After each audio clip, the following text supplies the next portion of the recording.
In this video, we're going to talk about using abbreviations in APA 7. First, let's talk about what an abbreviation is. An abbreviation is a shortened form of a word or phrase. This most typically is used in APA and academic writing as an acronym. Periods are not used in abbreviations in APA.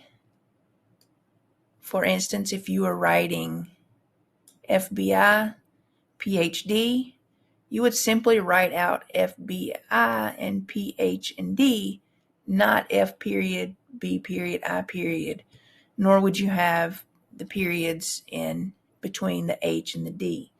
Likewise, if you're using EDD for an education doctorate, it would be capital E, lowercase d, capital D. Same if you were using school psychology, PSYD, any of those, P, capital P, lowercase s, y, and capital D. So do not use periods within your abbreviations. Again, we said an abbreviation is a shortened form of a word or term. And when you're writing academically or for an academic audience, you need to define your abbreviations or explain them in the first use of the word. So you don't just throw an abbreviation in there and without spelling it out first. Each subsequent use, you can use the abbreviation. But for the first use, you need to use the complete term. So let's look at a few examples of that. So PTSD is an abbreviation for post-traumatic stress disorder. So the first time it appears in your paper and you're writing, you should spell out post-traumatic stress disorder and then put PTSD directly following that in parentheses, right? So post-traumatic stress disorder, open parentheses, PTSD, close parentheses. Then every subsequent use, you can just use PTSD without any parentheses and without rewriting post-traumatic stress disorder. Again, this is used in the first appearance of the term. If the citation accompanies an abbreviation, if a citation goes along with that abbreviation,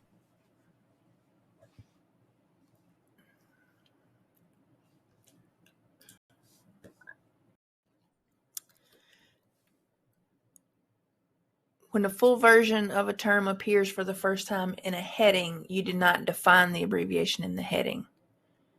You simply just spell out the term. So you would use the term post-traumatic stress disorder in the heading, not PTSD. It says use abbreviations in headings only if the abbreviation has been previously defined in the text, or if they are listed as terms in the dictionary. However, just to be on the safe side, it's best practice to just spell it out in the headings.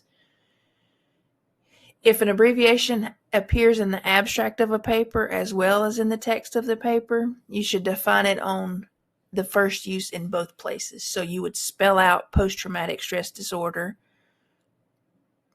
and put PTSD in parentheses in the abstract and in the paper. After you define the abbreviation, use only the abbreviation.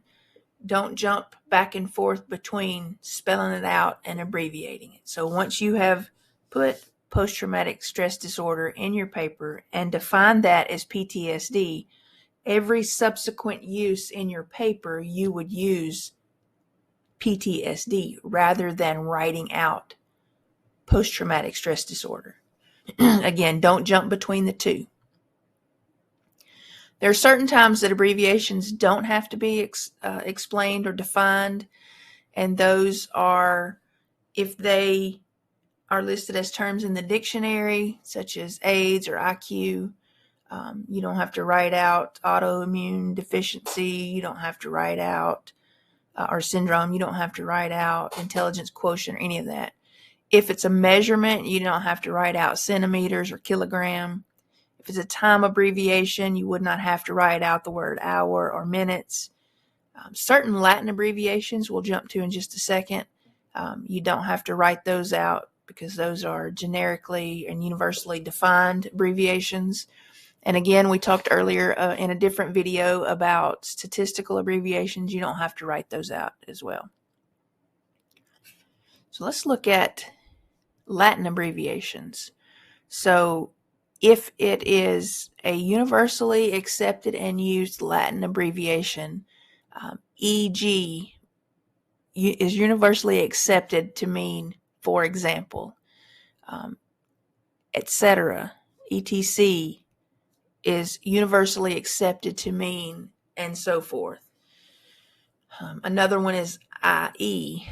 That's universally accepted to mean that is. You don't have to spell out or define those particular abbreviations.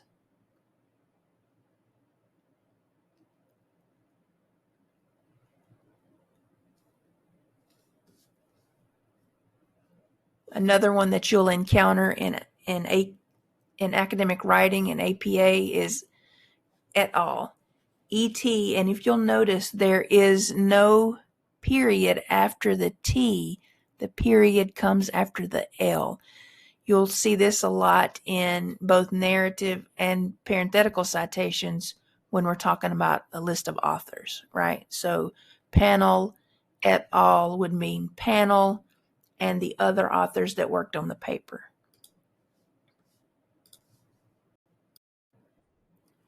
Another group author scenario other than et al., when you're talking about specific named authors, it's when you're talking about a group of authors maybe from an organization where the organization gets credit for the production of a work, not necessarily the specific authors. For instance, the American Psychological Association or the APA. You would spell out the name of the APA here, the American Psychological Association, and then you would reference the organization rather than specific authors there.